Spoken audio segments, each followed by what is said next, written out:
এক যুবক চোখের ইশারায় তার মাসিকে ডাকল। মাসি তার ইশারা দেখে চোখের ইশারায় জানাল, আমি এখনই আসছি গো। বাড়িতে বিয়ের আমেজ ছিল এবং প্রচুর ভিড় ছিল। কিন্তু বাড়িতে একটি ঘর ছিল যেখানে গমের বস্তা রাখা ছিল এবং সেই ঘরটি অন্ধকার ছিল। সেই ঘরে সে তার মাসিকে ডাকতে লাগল। কিছুক্ষণ পরে মাসিও সুযোগ পেয়ে সেই ঘরে পৌঁছে গেল। তারপর সেই যুবক গমের বস্তার পিছনে তার মাসির সাথে সম্পর্ক শুরু করল। যুবক তার পুরো শক্তি দিয়ে মাসির সাথে সম্পর্ক করছিল এবং মাসিও তার পূর্ণ সহযোগিতা করছিল।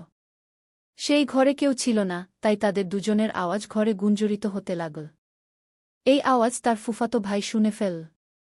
সে তৎক্ষণাৎ ঘরে চলে এল। যখন সে ঘরে এল, অন্ধকারের কারণে কিছু দেখতে পেল না। কিন্তু যখন সে গমের বস্তার পিছনে তাকাল, তখন দেখল সেই যুবক এবং তার মাসি নগ্ন অবস্থায় সম্পর্ক করছেন। তাদের এই অবস্থা দেখে তার ফুফাতো ভাইয়েরও ভারসাম্য নষ্ট হয়ে গেল।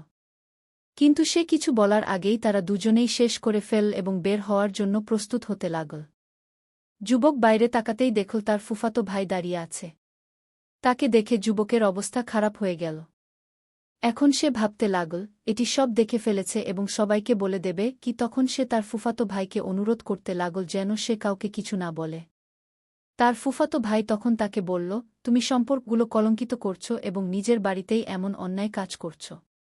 আমি সবাইকে বলে দেব। যদি তুমি চাও যে আমি কাউকে না বলি, তাহলে তোমার মাসিকে বলো, সে তোমার সাথে যা করছিল আমার সাথেও তা করুক গে। এই কথা শুনে যুবকের মাথা গরম হয়ে গেল। সে তৎক্ষণাৎ বলে উঠল, এটা আমার এবং তার মধ্যে ব্যক্তিগত বিষয়। তুমি এতে হস্তক্ষেপ করলে ভালো হবে না গিয়ে। এই নিয়ে তাদের মধ্যে বিতর্ক শুরু হয়ে গেল এবং পরের গল্পটি আরও আকর্ষণীয় হয়ে উঠল। সেই পুরো গল্পটি আমি আপনাদের শোনাব। বন্ধুরা, আপনারা আমার আপনজন, আমার দেশের মানুষ। আমার শুধু এই অনুরোধ, যদি আপনি ভারত থেকে এই ভিডিওটি দেখছেন, তাহলে কমেন্টে এখনই হ্যাঁ লিখুন এবং ভিডিওটি লাইক করে চ্যানেলটি সাবস্ক্রাইব করুন। যারা আমাকে তাদের মনে করেন তারা দয়া করে এইটুকু করে দিন। তখনই তাদের বিতর্কের মধ্যে বাইরে থেকে জোরে জোরে দরজা পেটানোর শব্দ এল। ভিতরে কে আছে? দরজা খোলো। তখন রমেশ এবং মাসির হুঁশ উড়ে গেল এবং তার ফুফাতো ভাই সঞ্জু হতবাক হয়ে বলল, যদি কেউ ধরে ফেলে তাহলে পুরো বাড়িতে হইচই পড়ে যাবে কি। মাসি তাড়াতাড়ি দোপাট্টা ঠিক করে ভয়ে ভয়ে বলল, এখন কি করব? রমেশ ইশারায় সবাইকে চুপ থাকতে বলল। কিন্তু বাইরে থেকে আওয়াজ আরও জোরালো হতে লাগল। বাইরে থেকে কেউ বলল, আমরা খাবার নিতে এসেছি, তাড়াতাড়ি খোলো। এই আওয়াজ রমেশের ছোট চাচাতো ভাইদের ছিল। সম্ভবত তাদের এই ঘর থেকে খাবার নিয়ে যেতে হবে। রমেশ ভয়ে ভয়ে ইশারা করল সবাই শান্ত থাকতে। তখন তার ফুফাতো ভাই সঞ্জু বুদ্ধিমত্তা দেখিয়ে বলল, চুপচাপ জানালা দিয়ে বের হয়ে যাই। সঞ্জু ধীরে ধীরে জানালা খুলল এবং প্রথমে বাইরে লাফ দিল। তারপর রমেশও লাফ দিল। কিন্তু মাসি একটু ভয় পেয়ে গিয়েছিল।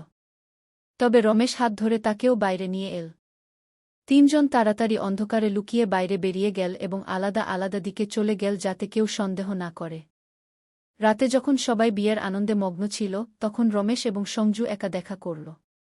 রমেশ রেগে গিয়েছিল। তখন সে বলল, দেখ, তুমি যা বলেছ তা আবার বলো না কি। তখন সঞ্জু হেসে বলল, ভাই, তুমি তোমার মাসির সাথে মজা করতে পারো, কিন্তু আমি পারি না। এটা কোনো ন্যায়? তখন রমেশের রাগ বেড়ে গেল।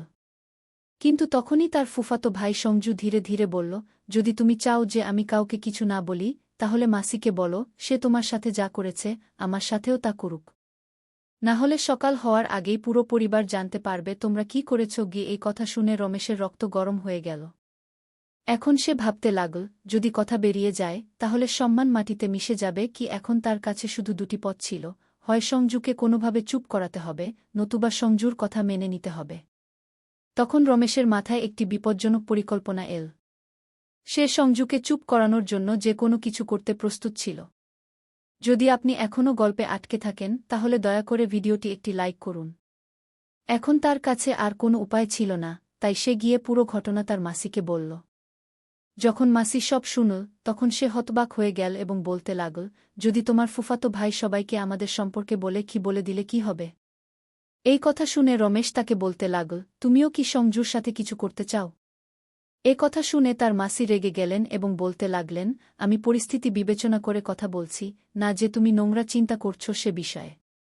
আমি তোমাকে শুধু এতটুকু বলতে চাই যে, যদি সে আমাদের সম্পর্কে কাউকে বলে দেয় তাহলে কি হবে? তখনই রমেশ বলল, যেভাবেই হোক এখনই তুমি তাকে তোমার কথায় জড়িয়ে ফেলো এবং বিয়ে শেষ হওয়ার পর আমরা তার সাথে ভালোভাবে কথা বলব। তারপর মাসি সেখান থেকে চলে গেলেন।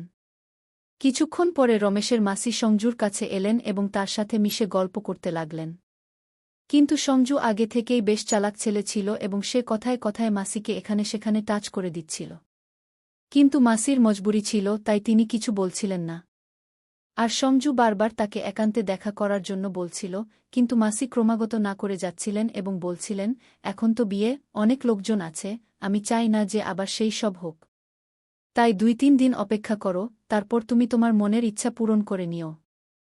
কিন্তু সঞ্জুও পুরানো খেলোয়াড় ছিল। তাই সে মাসির কথায় বিশ্বাস করছিল না। সে ভাবছিল যে যদি মাসি এখন হাত থেকে ছুটে যায়, তাহলে পরে আর কখনো তার সাথে কিছু করার সুযোগ মিলবে না। তাই সে মাসির পিছনে লেগেছিল। কিন্তু মাসি কোনো না কোনো অজুহাত দেখিয়ে তাকে টালবাহানা করছিলেন। মাসিও দেখতে কারো থেকে কম ছিলেন না, খুবই সুন্দর গোড়া চিটে এবং আকর্ষণীয় ছিলেন। তাই তার ফুফাতো ভাইয়ের মন তার দিকে থেকে সরছিল না এবং সে এই দুজনকে আপত্তিকর অবস্থায় দেখেই ফেলেছিল। তখন থেকে তার মনে শুধু সেই দৃশ্যই ঘুরছিল। ধীরে ধীরে মাসি 3-4 দিন তাকে টালবাহানা করার কাজ করলেন এবং তখন পর্যন্ত বিয়ের কাজ শেষ হয়ে গিয়েছিল এবং বাড়ির সব মেহমান চলে গিয়েছিল।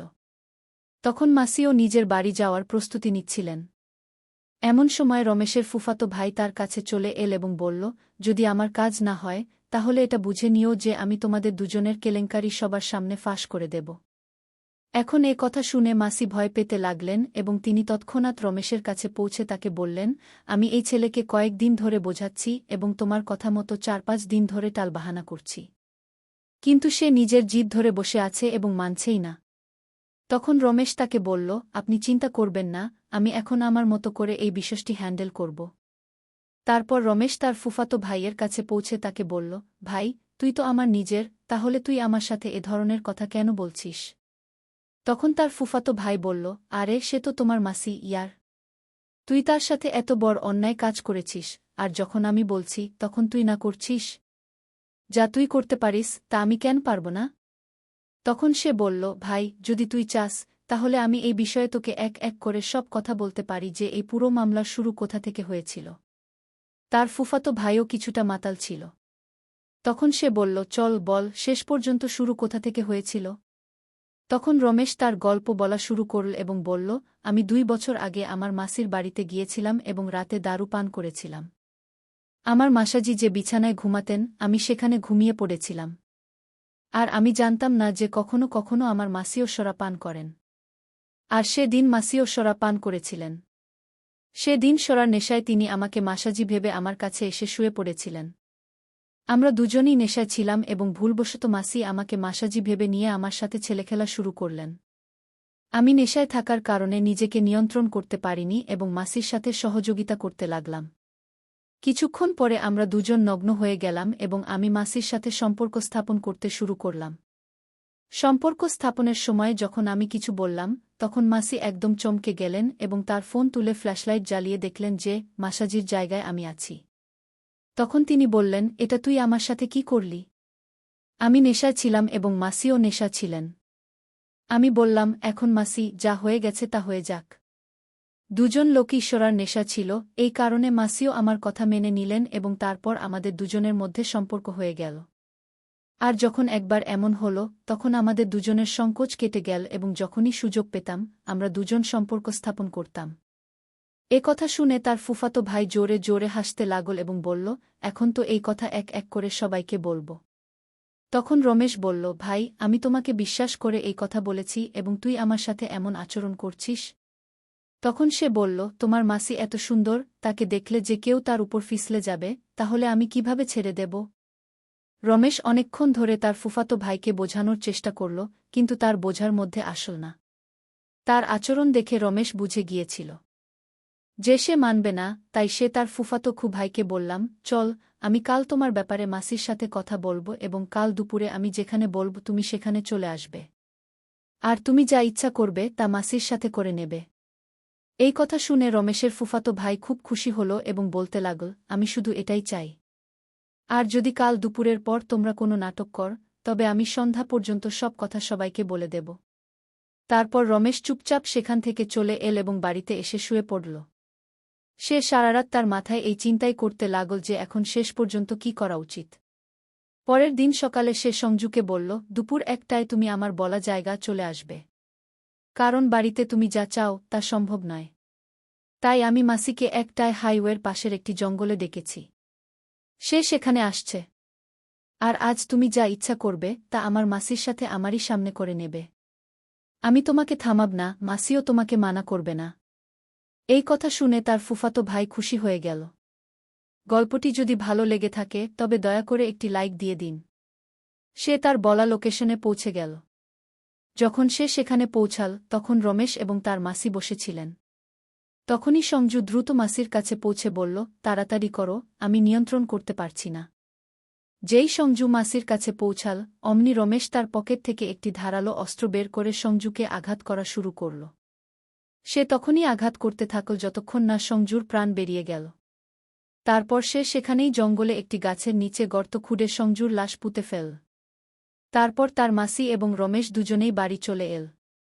এরপর সন্ধ্যা পর্যন্ত সঞ্জু কোথাও দেখা দিল না, তাই বাড়ির লোকজন একটু চিন্তিত হয়ে পড়ল।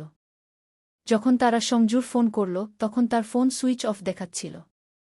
কিন্তু কেউ জানত না যে সে কোথায় গেছে। রাত প্রায় 12টা বাজতে বেশ কিছু সময় হয়ে গিয়েছিল, কিন্তু সঞ্জুর কোনো খোঁজ পাওয়া যাচ্ছিল না। সঞ্জুর মা খুব চিন্তিত হয়ে পড়লেন এবং তিনি পুলিশকে জানালেন। পুলিশ এসে একে একে সবাইকে জিজ্ঞাসাবাদ করল, কিন্তু সঞ্জু সম্পর্কে কেউ কিছুই জানত না। যখন রমেশ এবং তার মাসিকে এই বিষয়ে জিজ্ঞাসা করা হল তখন তারাও স্পষ্টভাবে সবকিছু অস্বীকার করল। এখন সঞ্জু সম্পর্কে কোনো তথ্যই পাওয়া যাচ্ছিল না। পুলিশ সঞ্জুর কল ডিটেইল চেক করল, কিন্তু তাতেও কোনো নম্বর পাওয়া গেল না যা থেকে কোনো সূত্র মিলতে পারে। কারণ রমেশ এবং তার চাচাতো ভাই সঞ্জুর সাথে যেসব কথা হয়েছিল তা সরাসরি মুখোমুখি হয়েছিল। ফোন বা মেসেজে কোনো ধরনের আলোচনা হয়নি। আর এরা দুজনই আত্মীয় ছিল, তাই পুলিশেরও ধারণা ছিল না যে ছেলেটির সাথে কেউ এমন কিছু করবে। ধীরে ধীরে এই কেসে অনেক সময় চলে গেল এবং সঞ্জুর মা প্রতিদিন থানায় গিয়ে পুলিশকে জিজ্ঞাসা করতেন যে তার ছেলের কোনো খোঁজ পাওয়া গেছে কিনা। কিন্তু কোনো ধরনের প্রমাণই মিলছিল না। এদিকে রমেশ এবং তার মাসি তাদের কাজে ব্যস্ত ছিল। তাদের যেন সম্পূর্ণ স্বাধীনতা মিলে গিয়েছিল। কিন্তু বলা হয় না, খারাপ কাজের খারাপ ফলই হয়। একদিন রমেশ তার মাসির বাড়িতে সম্পূর্ণ নগ্ন অবস্থায় তার সাথে সম্পর্ক স্থাপন করছিল, তখনই হঠাৎ করে তার মামা বাড়িতে চলে আসেন এবং তিনি তাদের দুজনকে হাতে নাতে পাকড়াও করেন। যখন মামা তাদের ধরে ফেলেন তখন তারা খুবই বিব্রত বোধ করে। এবং যখন মামা রমেশকে মারধর করতে শুরু করেন তখন রাগের মাথায় রমেশের মুখ থেকে বেরিয়ে যায়, মামা, বেশি বেয়াদবি করো না, নইলে তোমারও পরিণতি সঞ্জুর মতো হবে কি। এটা শুনে মামা সব বুঝে ফেলেন এবং তৎক্ষণাৎ বাড়ি থেকে বেরিয়ে গিয়ে সরাসরি থানায় পৌঁছে যান। থানায় পৌঁছে তিনি পুলিশকে পুরো ঘটনা জানান। পুলিশ যেই এই কথা শুনল অমনি রমেশ এবং তার মাসিকে বাড়ি থেকে গ্রেফতার করে থানায় নিয়ে যায়। থানায় নিয়ে গিয়ে যখন তাদের কঠোরভাবে জিজ্ঞাসাবাদ করা হয় তখন তারা দুজনেই পুলিশের সামনে সবকিছু খুলে বলে। তাদের দেওয়া তথ্য অনুযায়ী সঞ্জুর মৃতদেহ পাওয়া যায়। যদি মামা সেই দিন তাদের না দেখতেন তাহলে সম্ভবত এই দুজন কখনোই ধরা পড়ত না। এই গল্পে আপনি কার ভুল দেখতে পেলেন আপনার মতামত অবশ্যই জানাবেন। আমি আপনার মতামত খুব পছন্দ করি, তাই দয়া করে কমেন্ট করে আপনার মতামত জানাবেন। বন্ধুরা, আবেগের বশে মানুষ এইভাবে সম্পর্কগুলোকে কলঙ্কিত করে ফেলে, কিন্তু এই ঘটনাগুলোর সমাজে খুব খারাপ প্রভাব পড়ে। রমেশ এবং তার মাসি যা করছিল তা সত্যিই সমাজে একটি খারাপ উদাহরণ ছিল। বাকি আপনাদের এই বিষয়ে কী মতামত তা অবশ্যই জানাবেন। বন্ধুরা, এই গল্প বলার উদ্দেশ্য কারো মনে আঘাত দেওয়া নয়, কারো অনুভূতিতে আঘাত দেওয়া নয়, কোনো ধরনের অনৈতিকতা বা অশ্লীলতাকে উৎসাহিত করা নয় এবং কোনো ধরনের মাদককে উৎসাহিত করা নয়। এই গল্পের উদ্দেশ্য সমাজে ঘটে যাওয়া এই ধরনের বিষয়গুলো সম্পর্কে সচেতনতা তৈরি করা। আমরা এই গল্পের মাধ্যমে একটি শিক্ষামূলক বার্তা দিতে চাই যে সমাজে বসবাসকারী মানুষ এই ধরনের বিষয়গুলো সম্পর্কে সচেতন হোক এবং এমন ঘটনাগুলো সম্পর্কে তাদের দৃষ্টিভঙ্গি গড়ে তুলুক। এবং এই ধরনের ঘটনা থেকে নিজ নিজ বাড়িতে সতর্ক থাকুন, সচেতন থাকুন এবং নিরাপদে থাকুন। দেখা হবে আপনাদের সাথে অন্য কোনো গল্পে, ততক্ষণ পর্যন্ত নমস্কার।